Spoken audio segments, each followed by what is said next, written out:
আসসালামু আলাইকুম। অনেক তো কালা ভুনা খেলেন, লাল ভুনা খেলেন। এবার আমার এই পদ্ধতিতে একবার খেয়ে দেখবেন, অনেক মজা।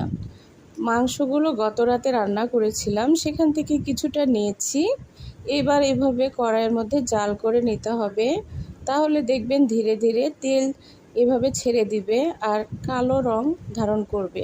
আগের দিনের মানুষেরা এভাবে জাল করে করে মাংস সংরক্ষণ করে অনেক দিন ভরা খেত। এটি গরম ভাতের সঙ্গে খেতে এত মজা যা বলে বোঝানোর মতো না।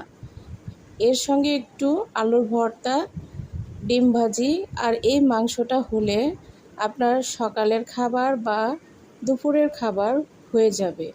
এরকম ধোয়া ওঠা ভাতের সঙ্গে প্লেটের মধ্যে যখন একটু মাংস নেবেন আর তেল নেবেন, বলে বোঝাইতে পারবো না কত মজা। এত গরম মাংসটা আমি ছিঁড়তেই পারছি না, দেখুন।